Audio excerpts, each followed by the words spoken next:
It is so wonderful to be here to celebrate this morning.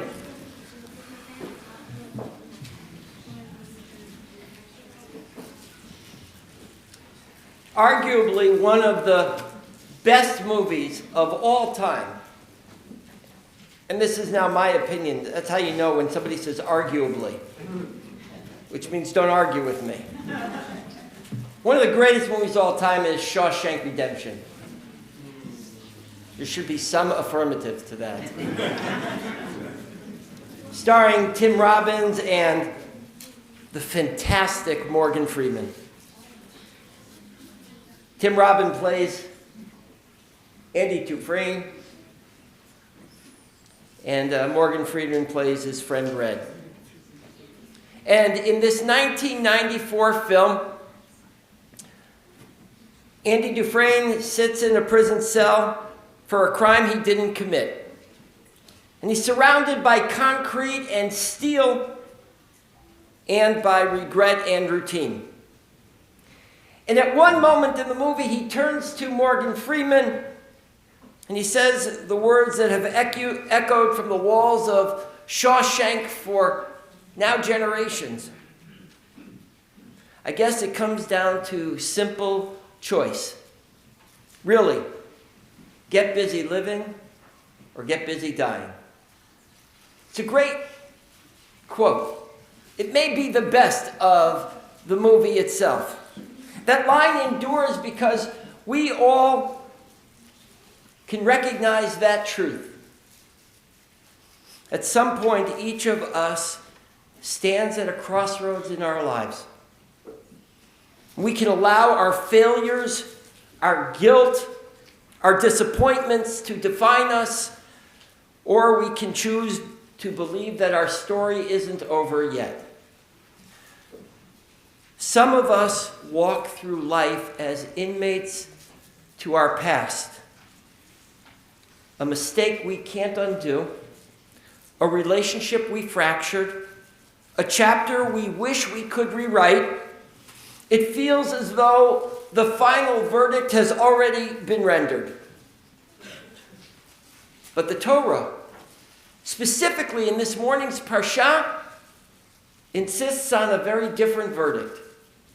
The God we serve is not a God of closed cases. God is a God of second act. Again and again, God takes the broken stories and writes new chapters.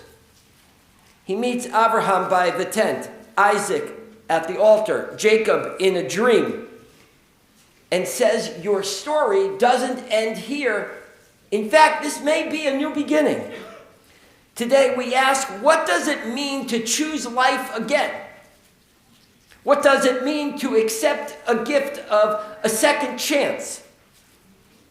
What does it mean to get busy living? There's a moment in the Torah that feels almost unbearable. Moses descends the mountain, the tablets in his arms, tablets that were carved by God, written by God. And Moses sees the golden calf, and he takes these gifts from HaKadosh Baruch Hu, takes this gift from the Almighty, and he smashes them. The sound of breaking tablets at the foot of Sinai is the sound of dreams breaking. The sound of a perfect moment dashed. The sound of trust fractured. The sound of us at our worst. And yet, the Torah doesn't end there. Instead, we hear these words from God to Moses, Psolacha shnei luchot avanim karishonim, go back and do it again. Go back and try a second time. Now you rewrite those tablets. You get a chance, says God, to rewrite your story right now. Maybe Moses is going to write a better, newer version, written from experience. That is the anchor of hope. Not, I'll replace you. Not, it's over. Not, we tried, but we carve again. we try again. The first tablets were entirely divine. It says about those tablets, Maaseh Elohim, that they are created by God. The second tablets are made of human hands. The classic commentators note the shift. Rashi says something stunning. God told Moses to carve the second tablets from his own stone, from the leftover fragments. Hapsolat iyel shelcha mikan nit asher Moshe harbe. And then Rashi says something beautiful. He says, these tablets, these new ones that you will make of your own hands, will bring you greater sense of fulfillment than the ones I gave you could ever have. The brokenness itself, says Rashi, becomes a source of blessing. Failure, in other words, can generate unexpected abundance. Lo hiskir bikan shemaaseh Elohim. Ramban says, sometimes the work of humanity is better than the work of God. There's no mention of the original, which was God's work.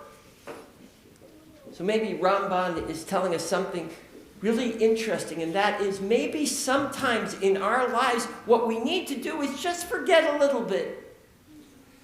Maybe we ought to take a moment in our lives that continues to give us pain and just forget about it.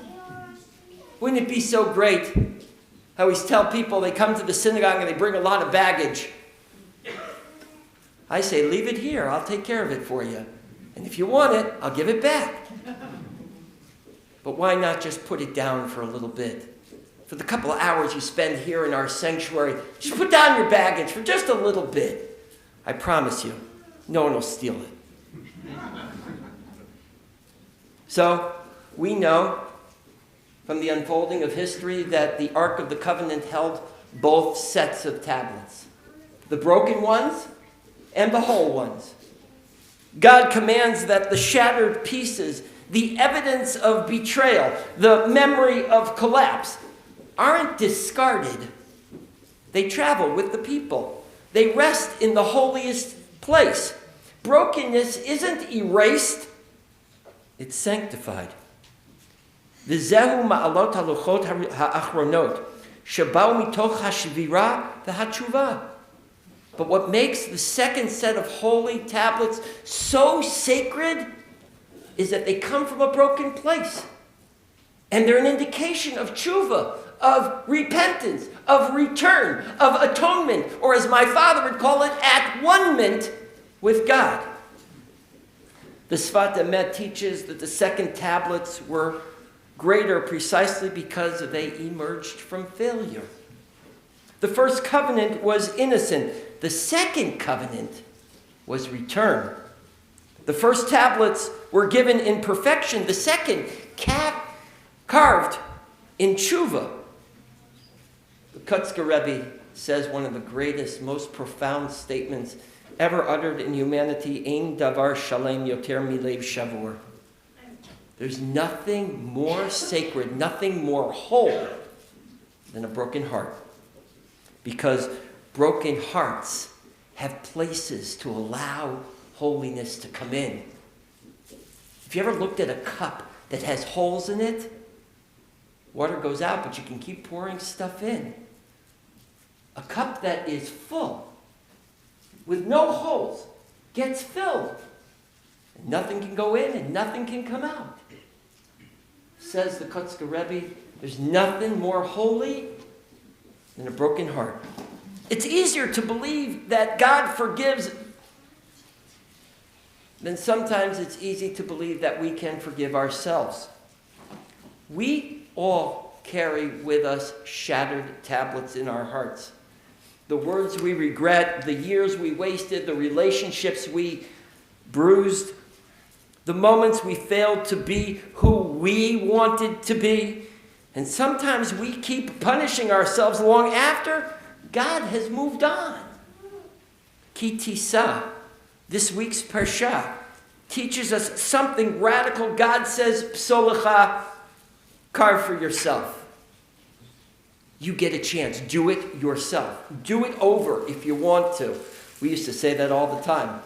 When we were growing up and playing ball in the street, we'd say, do-over. Call it do-over. There are some second chances that God does grant us. And then there are those that we have to grant ourselves.